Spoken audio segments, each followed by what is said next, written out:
What's up? It's the Updated Weeb at sa video na ito ay tatalakayin natin ng Jujutsu Kaisen Chapter 206. Sa chapter na ito ay may feature ang pagpapatuloy ng paglalaban ni Yuki Tsukumo at ni Kenjaku. Kung ano ang countermeasure na gagamitin sana ni Tengen at ni Yuki Tsukumo at kung paano naman yun na-bypass ng napakatinding kakayahan nitong si Kenjaku. Bago ang lahat, kung nagugustuhan mo ang ating chapter reviews para sa Jujutsu Kaisen ay siguraduhin mo nang nakalike, nakasubscribe at naring mo na ang bell button para palagi kang updated and notified tuwing magkakaroon tayo ng bagong chapter release reviews at para palagi ka nang updated sa recent timeline ng series. Konting recap mula sa previous chapter ay nagsimula na nga ang napakatinding bakbakan sa gitna ni Kenjaku at ni Yuki Tsukumo na kung saan ay nakita nating nangibabaw ang kakayahan ni Yuki Tsukumo dahil nga ito ay isang hand-to-hand na battle. Sa chapter na yun ay na-explain din at na-reveal na kung ano talaga ang curse technique ni Yuki Tsukumo na talagang napakalakas, subalit dahil nga nalulugi na itong si Kenjaku ay gumamit na siya ng kanyang domain expansion na all-encompassing Garbadatsu, na parang napaghandaan naman itong si Tengen at ni Yuki Tsukumo dahil nakita naman natin sa last panels ng chapter na yon na parang inaantay talaga nilang gumamit ng isang domain itong si Kenjaku. Proceeding naman sa chapter at hand, which is Jujutsu Kaisen Chapter 206, makita natin na ang title ng chapter na ito ay Starred Oil Part 2 dahil ito nga ay continuation ng paglalaban nitong si Yuki Tsukumo at ni Kenjaku tulad na lamang kung paano nagkaroon ng tatlong parts ang Blood and Oil. Sa pinakaunang panels pa lamang ay na-explain na kung ano talaga ang binabalak na gawin itong si Tengen at ni Yuki Tsukumo kontra sa gagawing domain expansion itong si Kenjaku. Sinabi dito ni Tengen na i-dismantle daw niya ang domain expansion ni Kenjaku gamit ang kanyang sariling barrier. Na-explain din dito kung saan actually nagte-take place ang nangyayaring laban ngayon sa gitna nitong si Yuki Tsukumo at ni Kenjaku. We can see here na meron tayong 4 na layer na kung saan ay nandoon ang nangyayaring laban. May kita natin ang Jujutsu Tech. Sa ilalim ng Jujutsu Tech ay nandoon ang Cursed Warehouse na kung saan ay nakatago ang lahat ng Cursed Tool na nasa Jujutsu Tech. At pangatlong layer naman ay kung saan nangyayari ang laban sa gitna ni Yuki Tsukumo at ni Kenjaku. At sa pang-4 na layer naman ay nandoon na ang Tomb of the Star at doon din nalolocate ang tunay na katawan ni Tengen na hinahanap-hanap talaga ni Kenjaku para nga ma-ingest niya na si Tengen. So basing from this information, mako-comprehend natin na isang layer na lang talaga at malapit nang makarating itong si Kenjaku sa Tomb of the Star. Dito na rin papasok ang nabanggit sa previous chapter na Sunyata Barrier. Ang Sunyata Barrier ay kung saan nangyayari ang laban ngayon sa gitna ni Yuki Tsukumo at itong si Kenjaku. Nasabi nitong si Tengen na kung sino mang may napakataas na skills pagdating sa barrier techniques ay kayang i-configure o kayang parabang i-mold or kontrolin ang Sunyata Barrier na ito, na dahilan kung bakit nakabuo ng parabang isang theater itong si Kenjaku nang i-explain niya dito kay Choso kung ano talaga ang kanyang mga plano. Dahil dito ay naisip agad ni Yuki Tsukumo na isang disadvantage ang makipaglaban kay Kenjaku sa loob ng Sunyata Barrier na ito. Sinabi naman ni Tengen na although isang napakalaking disadvantage talaga ang labanan si Kenjaku sa loob ng Sunyata Barrier, sinabi pa rin niya na pwede pa rin itong maging upper hand para sa kanila. Dahil kung iisipin daw ni Kenjaku na komportable at nakakalamang siya sa loob ng Sunyata Barrier, ay makikipaglaban siya ng patuloy sa loob ng barrier na ito. Ngayon, dahil ang Sunyata Barrier naman ay pagmamayari ni Tengen, mas makokontrol pa rin ni Tengen ang Sunyata Barrier over kay Kenjaku. At yun daw ang dahilan kung bakit gusto ni Tengen na simula ng laban nitong si Choso at ni Yuki Tsukumo ang paglalaban sa loob ng Sunyata Barrier at gusto niya ding piliting mapalatag itong si Kenjaku ng kanyang domain expansion sa loob ng mismong barrier na ito. Ipinaliwanag ni Tengen kay Yuki Tsukumo na lahat daw ng impormasyon na nangyayari sa loob ng Sunyata Barrier niya ay kaya niyang makomprehend. Ngayon, kapag nakapaglatag na si Kenjaku ng kanyang sariling domain, makukuha nitong si Tengen ang lahat ng impormasyon tungkol sa domain nitong si Kenjaku. Ngayon, pwede siyang gumamit ng isang counter vector para ma-counter ang barrier technique nitong si Kenjaku. Therefore, madidismantle niya talaga ang domain ni Kenjaku kapag nasa loob siya ng Sunyata Barrier. Sinabi naman ni Yuki Tsukumo na hindi niya masyadong nakuha kung ano ang ine-explain itong si Tengen. Subalit naiintindihan daw niya na ang balak gawin ni Tengen ay ang i-negate o i-counter talaga ang domain expansion ni Kenjaku. Kaya hindi siya nagatubili at tinanong niya agad kung gaano katagal ang kailangan niyang oras para ma-counter o ma-dismantle nga ang domain ni Kenjaku. Sinagot naman siya ni Tengen na kailangan niya ng 10 segundo. Ngayon naisip na nitong si Yuki na sa loob ng 10 segundo na yon ay kailangan niyang gumamit ng isang simple domain habang nakikipaglaban sa loob ng barrier technique ni Kenjaku. Sa pamamaraang yon ay magagamit pa rin niya ang kanyang mga curse technique kahit na magpatuloy pa ang laban. Habang si Kenjaku naman na gumamit na ng domain expansion ay hindi makagamit ng curse technique for a moment. Kaya naisip niya na parang effective naman talaga ang plano ni Tengen. Pero naisip niya na bakit hindi na lang daw siya agad maglatag ng kanyang sariling domain para mapilitan agad si Kenjaku na gumamit din ng kanyang domain. Therefore, hindi natatagal ang laban at kahit hindi na siya makagamit ng kanyang sariling curse technique, nandun naman si Choso at si Garuda para bugbugin naman itong si Kenjaku. However, sinagot siya ngayon ni Tengen na hindi yun gagana dahil pag naglatag nga naman ng isang barrier technique or domain expansion itong si Yuki Tsukumo, ay magiging nasa loob si Kenjaku. Ngayon kapag gumamit si Kenjaku ng kanyang sariling barrier technique, assuming na nakapaglatag na itong si Kenjaku ng kanyang barrier, kahit na yun talaga ang kanilang plano, still nasa exterior barrier pa rin ang barrier technique nitong si Yuki Tsukumo. Ngayon para makounter nitong si Tengen ang barrier technique ni Kenjaku, ay kailangan niya munang basagin ang barrier technique ni Yuki. Therefore magiging vulnerable si Yuki Tsukumo sa mga magiging atake ngayon ni Kenjaku. Sinabi din itong si Tengen na maaaring gumamit lamang itong si Kenjaku ng isang simple domain para makounter ang domain expansion nitong si Yuki Tsukumo, kaya hindi talaga nila maasahan ang planong yon. Considering na itong si Kenjaku nga ay napakalakas at napakadami ng kaalaman, hindi din nila mamamalit maging ang simple domain nitong si Kenjaku dahil maaaring ang simple domain niya ay mas malakas pa talaga kumpara sa ibang sorcerers. Hindi naman nagpumilit pa itong si Yuki Tsukumo kaya nag-stick to the plan na sila na paggamitin si Kenjaku ng kanyang domain expansion, then i-dismantle ito ni Tengen at habang hindi kayang gumamit ng curse technique ni Kenjaku ay bubugin siya nitong si Yuki Tsukumo na kaya pang gumamit ng kanyang curse technique.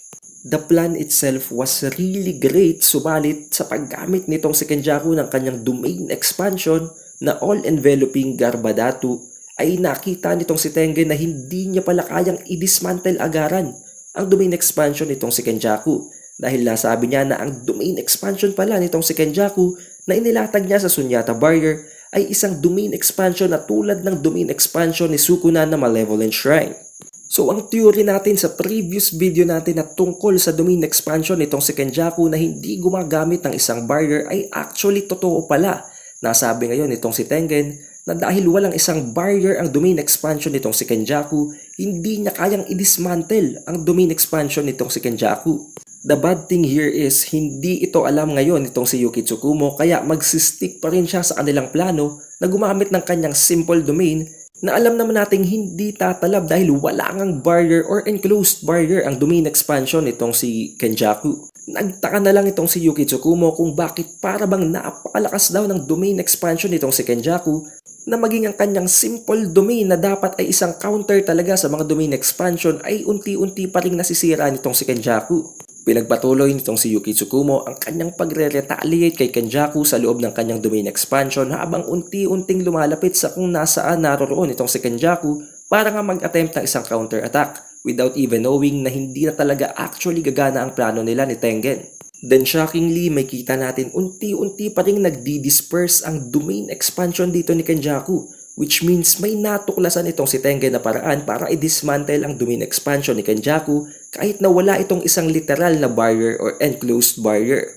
Na actually, aware din naman pala talaga itong si Kenjaku at alam niya kayang gawin din itong si Tengen, subalit pinagpatuloy pa rin niyang i-launch ang kanyang domain expansion dahil it's as if calculated niya na talaga kung ano ang mga mangyayari sa laban nilang ito ni Yuki Tsukumo. Ang paraan na ginawa nitong si Tengen is that ginamit niya ang parabang isang imaginary na barrier. Kung paano niya yung nagawa ay hinahanap niya ang pinakadulo or pinaka-edge na kung saan ay umaabot ang sure hit effects ng domain expansion nitong si Kenjaku. At sa lugar na yon ay doon niya sinisimulang i-counter attack ang lahat ng parameters or lahat ng configuration ng domain expansion ni Kenjaku, kaya unti-unti niya pa rin itong nadidismantle, although hindi kasing bilis ng 10 seconds na binanggit niya sa pag-uusap nila nitong si Yuki.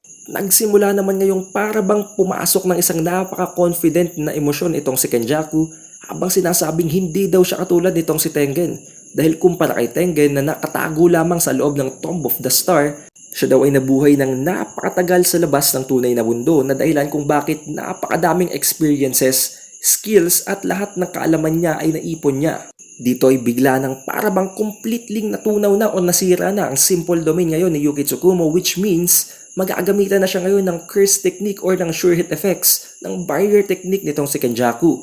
Then may kita nating parabang na-apply na ng napakalakas na pressure itong si Yuki Tsukumo dahil kitang-kita naman natin na maging ang kanyang mga flesh sa kanyang muka ay unti-unting nababanat.